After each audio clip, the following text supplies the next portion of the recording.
"Intimidating, isn't it?" came a voice.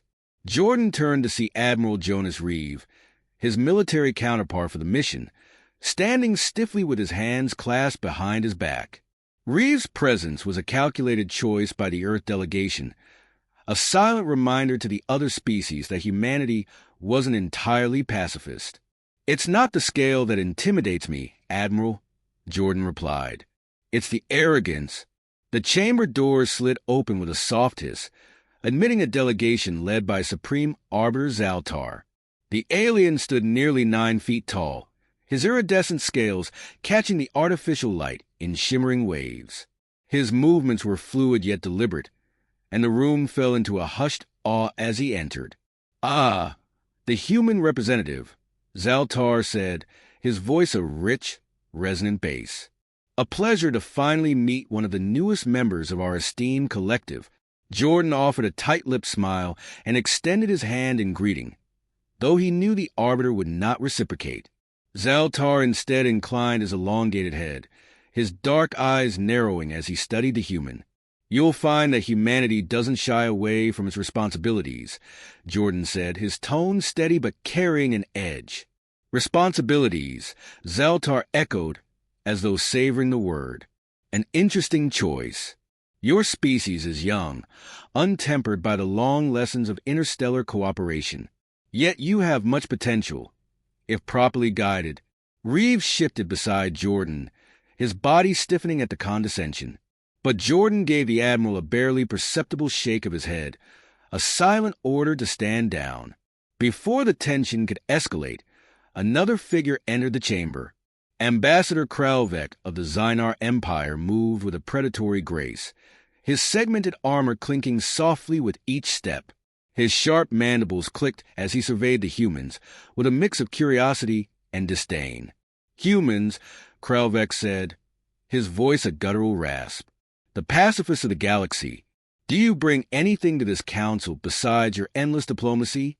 A ripple of laughter moved through the gathered alien representatives, though some remained silent, watching the interaction with interest. Jordan turned to face Kralvek, his expression carefully neutral.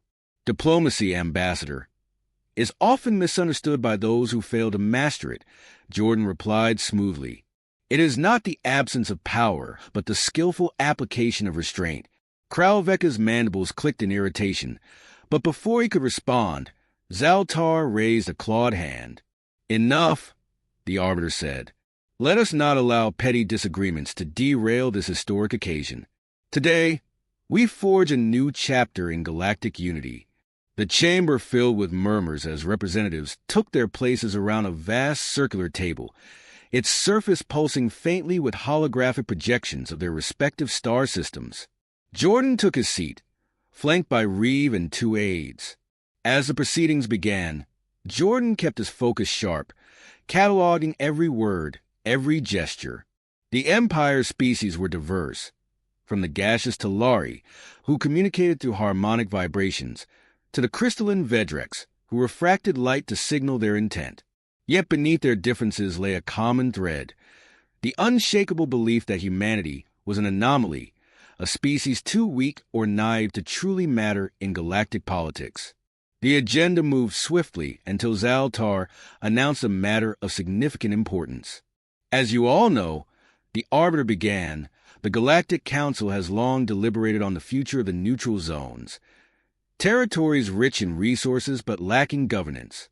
After careful consideration, we propose allocating these zones to the Zynar Empire, whose efficiency in resource management is unparalleled." A hush fell over the room. Jordan felt the weight of 100 alien eyes on him. "And what of Earth's claims?" Jordan asked, his voice calm but firm. Zaltar spread his clawed hands in a gesture of magnanimity. "Earth is still developing its interstellar capabilities. Surely, Ambassador Delane, you see the logic in allowing a more established power to oversee these zones."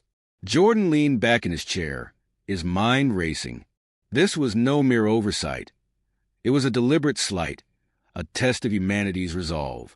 "Logic," Jordan said, the word dripping with irony. "It seems that logic in this council is reserved for the powerful. The Zynar ambassador let out a hissing laugh. Do not mistake diplomacy for entitlement, human. The neutral zones were never yours to claim. Reeves' fist tightened on the table, and for a moment, Jordan feared the Admiral might speak. But Jordan raised a hand, signaling him to hold. Our claim, Jordan said, his voice low and measured, is rooted in cooperation and mutual respect. If this council chooses to reward aggression instead, you may find humanity learning new lessons far faster than you anticipate. The veiled threat hung in the air, and for the first time, Jordan saw a flicker of uncertainty in Zaltar's expression. But the Arbiter quickly masked it, nodding gravely. This session is adjourned, Zaltar declared, rising from his seat. We will reconvene tomorrow to finalize the resolution. As the room emptied, Jordan remained seated, staring at the now dormant table. Reeve leaned in. We should leave, the Admiral said quietly. They're playing us, Jordan. Jordan nodded but said nothing, his thoughts a whirlwind of strategy and indignation. He knew humanity's position was precarious, but something deeper stirred within him, a resolve he hadn't felt in years. As they exited the chamber, Jordan caught a glimpse of Kralvek watching him from the shadows, his eyes gleaming with malicious glee. We'll see who's playing whom, Jordan muttered under his breath, his voice barely audible. In the silence of the corridor, Jordan felt the first seeds of defiance take root. The galaxy might underestimate humanity, but they had yet to learn the price of their arrogance. The private chambers reserved for Earth's delegation were stark and utilitarian compared to the opulence surrounding the rest of the galactic concord. The polished metal walls gleamed under sterile lighting, and the only adornment was the Earth insignia, a stylized globe encircled by olive branches, etched into the bulkhead. Jordan Delane sat at the central table, his fingers steepled under his chin, his expression unreadable as the hologram of the Galactic Council's latest proposal flickered before him. Admiral Reeve paced the room like a caged predator, his boots striking the floor with sharp, deliberate echoes. His frustration was palpable. They're cutting us out, Reeve growled. This isn't about the neutral zones. It's about control. They think we're too weak to push back. Jordan didn't respond immediately. His dark eyes remained fixed on the hologram, the Zynar territories glowing a harsh crimson as the map adjusted to reflect the proposed reallocation. He finally leaned back in his chair and sighed, the sound heavy with resignation and simmering anger. It's a calculated insult, Jordan said. They want to see how far they can push us. If we accept this, it won't stop here. Next, it'll be trade routes, then colonies, piece by piece, until humanity's a footnote in their empire. A soft chime interrupted them. One of Jordan's aides, a young man with nervous energy, stepped into the room. Sir, you've been summoned to a closed session with the council. Just you. Reeve stopped pacing and turned sharply. Closed session? That's a trap. Jordan stood, smoothing the front of his uniform. It's a power play, Admiral. They want to see how far I'll bend before I break. Then don't go, Reeve snapped. You don't have to walk into their games. I do, Jordan replied calmly. Because if I don't, they'll think we're afraid. And humanity can't afford to show fear. The aide hesitated, then stepped aside as Jordan strode out of the room. Reeve watched him leave, muttering under his breath, just don't let them push you too far. The council chamber was smaller than the grand hall, but no less imposing. The table here was elongated, its surface etched with glowing runes that seemed to pulse with an inner light. Seated around it were the most powerful beings in the Galactic Empire, Zaltar at the head, flanked by representatives from the Zynar, Vedrex, and other influential species. Jordan felt their eyes on him as he entered, but he refused to let their scrutiny unnerve him. He took his seat at the far end of the table, his posture relaxed but deliberate, his every movement calculated to project confidence.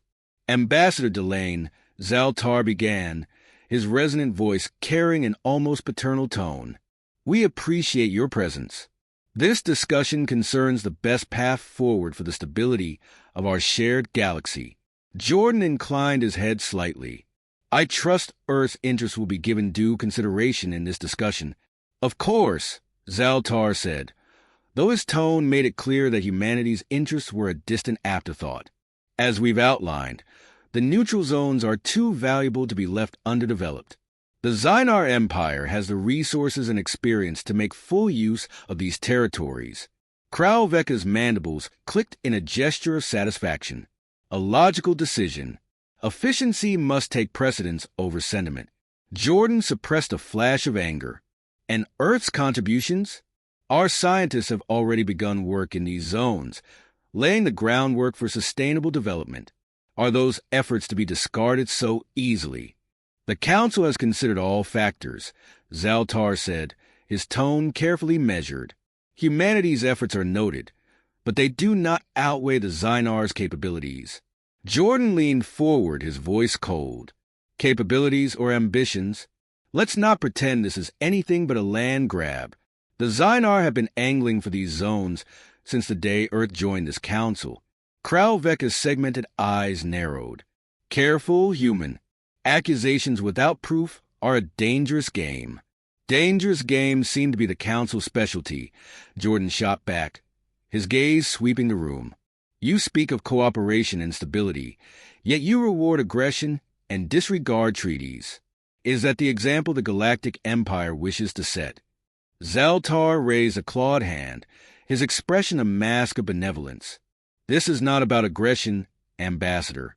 It is about efficiency and progress. Humanity must learn to view the larger picture. The larger picture?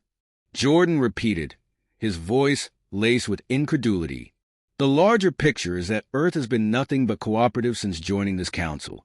We've abided by your laws, contributed resources, and honored every agreement. Yet, when it comes to decisions that affect us directly, we're treated as expendable. Kralveka's laughter cut through the tension like a blade. Expendable? No, Ambassador. You are simply irrelevant. The room fell silent, the weight of the insult hanging in the air. Jordan's jaw tightened, but he forced himself to remain composed. He glanced at Zaltar, who watched the exchange with an impassive expression, clearly unwilling to intervene. Jordan stood, his movements slow and deliberate. He placed his hands on the table, leaning forward as he addressed the room. If this council believes that humanity's cooperation is weakness, you are gravely mistaken, he said, his voice low but carrying an unmistakable edge. Earth has endured countless trials, from wars that nearly destroyed us to challenges that forced us to evolve. We do not seek conflict, but we are not strangers to it. Do not mistake our patience for passivity. The council members exchanged glances, some uneasy, others merely curious. Kralvek smirked, clearly unconvinced. Zaltar's expression remained unreadable. Your concerns have been noted, Ambassador, but the council's decision is final. The neutral zones will be allocated to the Xynar Empire. Jordan straightened, his gaze hardening. Then the council has made its choice. I only hope you understand the consequences. Without waiting for a response, Jordan turned and walked out of the chamber, his footsteps echoing in the silence. As he entered the corridor, his calm facade began to crack, his fists clenching at his sides. Reeve was waiting for him in the Earth delegation's quarters, his expression a mixture of anger and anticipation. Well, they've given the neutral zones to the Xynar, Jordan said, his voice flat. Reeve's jaw tightened. Bastards. So, what's our move? Jordan didn't answer immediately. He walked to the window, staring out at the endless expanse of stars. When he finally spoke, his voice was quiet but filled with steel. They think humanity won't fight, he said. They think we'll roll over and accept whatever scraps they throw us. Reeve stepped closer. They're wrong. Jordan turned, his eyes blazing. Yes, they are. And it's time we showed them just how wrong they are. The words hung in the air, a quiet promise of what was to come. The view from the flagship raft's command deck was awe-inspiring. Earth's fleet spread out like an iron phalanx against the dark canvas of space. Hundreds of ships, sleek and angular, their hulls bristling with weaponry, held formation with disciplined precision. Their hulls bore no unnecessary ornamentation, only the insignia of Earth, a symbol that now carried a defiant message. Jordan Delane stood at the helm, no longer the measured diplomat who had once believed in the power of negotiation. His features were sharper now, his eyes hard with the weight of decisions made and consequences accepted. Beside him, Admiral Jonas Reeve reviewed the final fleet readiness reports, his expression grim but wrath. All ships reporting combat ready, Reeve said, breaking the silence. Orbital defenses are online, and the second wave is standing by. We've mobilized faster than they expected. Jordan nodded. The galaxy will learn that we're not as unprepared as they thought. Reeve glanced at him, a faint smirk tugging at his lips. You sound like you've been waiting for this. Jordan's gaze didn't waver from the viewport. I've been preparing for this. They forced our hand, Admiral. If we back down now, humanity's future will always belong to someone else. The faint chime of an incoming transmission filled the room, and a holographic screen flickered to life.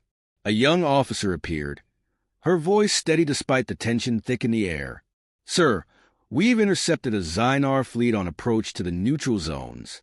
They're deploying advanced carriers and planetary assault ships. Estimates place them at double our numbers. Reeve's jaw clenched, but Jordan showed no reaction. They're overconfident, Jordan said. They've underestimated us at every turn. They think numbers alone will win this fight.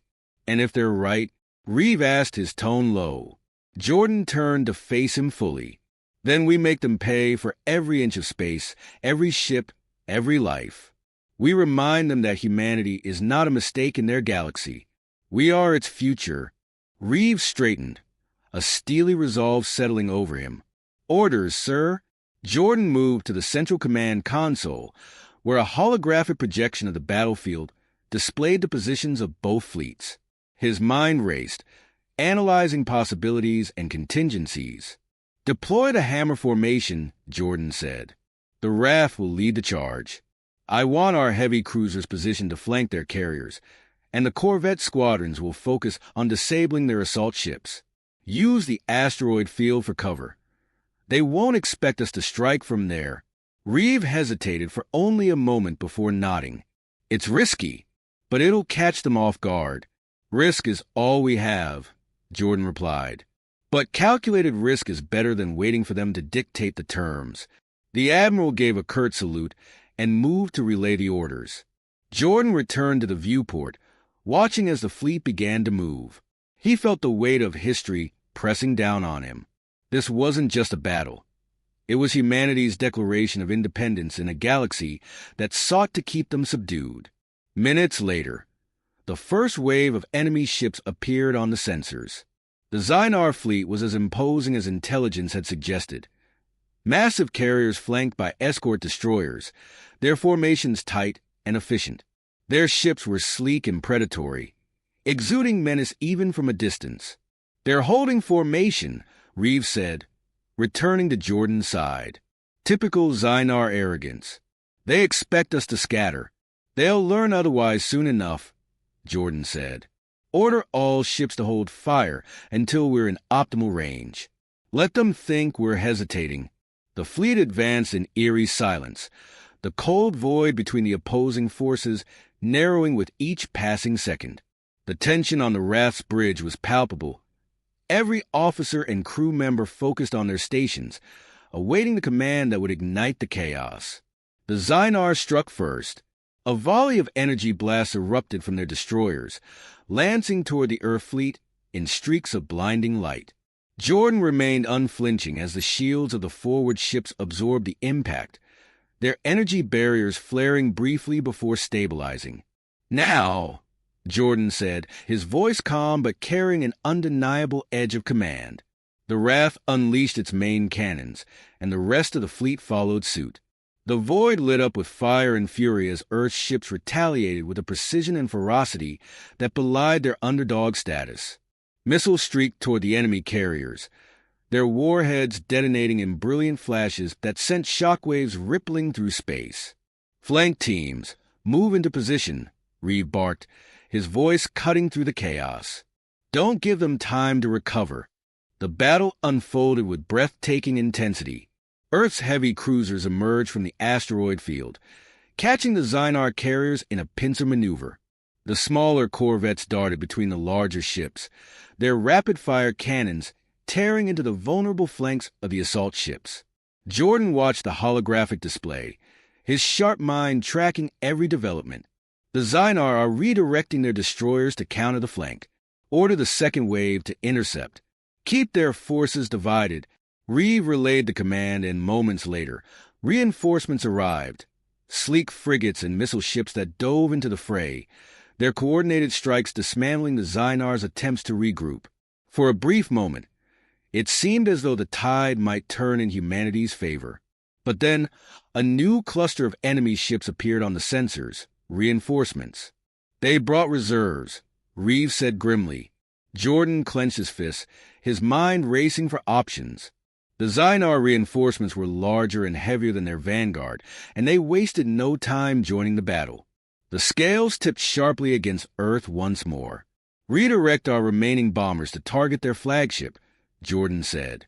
If we take out their command structure, the rest will falter. Reeve hesitated. We'll lose a lot of those bombers. Jordan met his gaze, his voice steady. I know, but it's the only way to break them.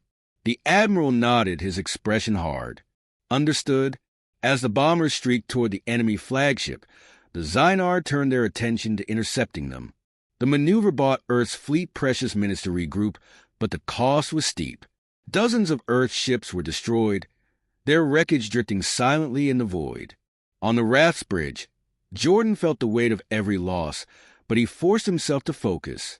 The bombers reached their target, unleashing a devastating payload that tore through the flagship's shields and hull. The explosion was a blinding supernova, and the Xynar fleet hesitated for the first time. They're faltering, Reeve said, his voice tinged with hope. Press the advantage, Jordan ordered. All ships full assault. Push them back. The Earth fleet surged forward, their renewed offensive driving the Xynar into disarray. For every ship humanity lost, the Xynar paid double. The once imposing enemy fleet began to crumble under the relentless assault. As the battle reached its climax, Jordan stood silently at the helm, watching as the Xynar forces began to retreat. The realization hit him like a hammer. Humanity had won, but the cost was staggering. Reeve approached, his face a mixture of exhaustion and pride. They're pulling back. We did it. Jordan nodded, his expression unreadable. We made our point, but this isn't over. They'll come back, and next time, they'll be ready. Reeve straightened. And so will we. Jordan turned back to the viewport, the wreckage of friend and foe alike littering the battlefield. The stars beyond seemed colder now, their light distant and indifferent. We've proven we can fight, Jordan said quietly. Now we have to prove we can survive. The remnants of Earth's fleet hung in the void, battered but unbroken, like wounded wolves standing guard over their territory. The victory against the Xynar was hard-won, but Jordan Delane knew it was only the opening salvo in what promised to be a relentless war. The Galactic Council would not let this affront go unanswered. Their silence now was nothing more than the stillness before a greater storm. Inside the Wrath's war room, Jordan stood at the center of the holographic table, studying the gathered intelligence with an intensity that brooked no interruption. Reeve was beside him, leaning heavily on the edge of the table, his uniform still streaked with ash and blood from the last engagement. Around them, the senior officers of the fleet waited in tense silence, the weight of the moment pressing down on them all. They've consolidated, Jordan said, gesturing to the glowing red icons that represented the Galactic Council's combined armada. The Xynar reinforcements were just the beginning. Now they're calling in the Vedrex, the Krythos, and every other species that benefits from keeping humanity underfoot. Reeve exhaled sharply. A coalition this size, they won't just outnumber us. They'll bury us. Jordan straightened, his voice cutting through the room like a blade. If they want to bury us, they'll have to dig their graves alongside ours. We knew this fight would come with a cost, and now we're at the point of no return. He pointed to a position near the border of the neutral zones, where a massive station hovered like a spider at the center of a web. This is the key to their strategy, the Concordium Nexus. It's where they coordinate their fleets, their logistics, their entire war machine. If we take it out, we don't just disrupt their operations. We send a message that humanity won't be erased. A murmur rippled through the officers. Some nodded in grim agreement. Others exchanged wary glances. Reeve was the first to voice the doubt hanging in the air. That station is a fortress, he said. It's defended by fleets 10 times the size of what we can muster. Even if we make it past the outer perimeter, the station itself is designed to withstand a siege. Jordan's expression hardened. That's why we're not going to siege it. We're going to destroy it outright. The murmurs stopped. Every eye in the room turned to Jordan, their disbelief palpable. Reeve's brow furrowed. Destroy it? With what? Even our heaviest ordnance would barely dent their shields. Jordan's gaze shifted to a smaller projection on the table, a schematic of a sleek, ominous missile, its warhead glowing with a faint blue light. With this, Jordan said, Project Artemis, the experimental graviton warhead. It's untested, unstable, and dangerous, but it's also our best chance. Reeve's eyes widened. You're talking about a weapon that could rip apart an entire sector if something goes wrong. I know the risks, Jordan said, his tone leaving no room for argument. But if we don't take this shot, humanity doesn't get another. The Council will keep coming until we're crushed. This is our only way to show them that the cost of subjugating us is too high. The room fell into a heavy silence, broken only by the faint hum of the ship's systems.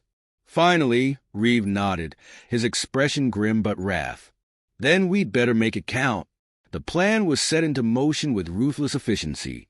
Every ship in the fleet was assigned a role, from drawing enemy fire to clearing a path for the raft to deliver the warhead. The crew moved with a sense of purpose that transcended fear. They knew what was at stake, and they were prepared to give everything to ensure humanity's survival. As the fleet approached the Concordium Nexus, the scale of the enemy's defenses became painfully clear. Thousands of ships formed an impenetrable wall around the station, their formations tight and disciplined. The Nexus itself loomed like a dark star, its massive bulk bristling with weapon emplacements and shield generators. Enemy forces detected, the tactical officer reported. They've spotted us. Jordan stood at the helm, his voice steady. All ships, execute attack formation Omega. Engage at will. Keep their attention on you and away from the raft. The fleet surged forward, and the void erupted into chaos. Energy beams and missiles streaked across the darkness, lighting up the battlefield in flashes of violent color. Earth's ships fought with a desperation born of necessity, their smaller numbers compensated by tactics and ferocity.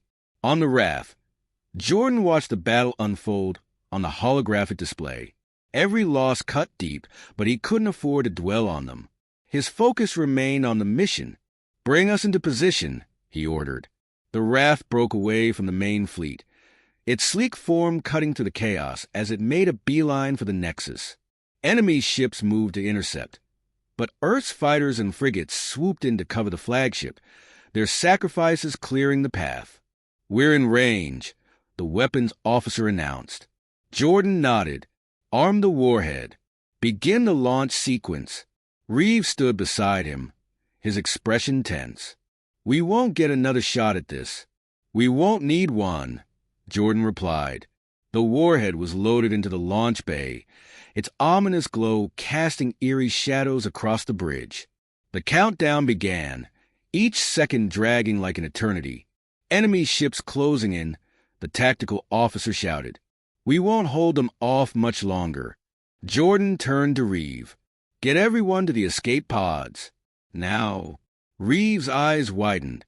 What about you? I'll finish this, Jordan said, his tone leaving no room for argument. Go. Reeve hesitated for only a moment before saluting. Good luck, Jordan. As the crew evacuated, Jordan remained at the helm, his focus unshaken. The raft was battered and burning, but it held steady, its engines pushing it closer to the Nexus. The countdown reached 0, and Jordan pressed the final command. The warhead launched, a streak of light hurtling toward the station. The Nexus's shields flared, straining against the impossible force of the graviton warhead. For a moment, it seemed as though the station might hold. Then, the warhead detonated. The explosion was unlike anything the galaxy had ever seen. A shockwave of gravitational energy rippled outward, tearing through the Nexus and the surrounding ships with devastating force. The station collapsed in on itself, its immense structure crushed into nothingness. The raft was caught in the blast, its hull buckling under the strain. Jordan closed his eyes, a faint smile tugging at his lips. "For Earth," he whispered. When the shockwave finally dissipated, the battlefield was silent. The remaining enemy ships, scattered and disorganized, began to retreat, their morale shattered. In the escape pods, Reeve watched the scene unfold, his heart heavy with the loss of his friend, but filled with a fierce pride. "Jordan did it," he said quietly. Humanity had struck a blow that the Galactic Council would never forget. But as the survivors regrouped and the scope of their losses became clear, one truth remained. This was only the beginning.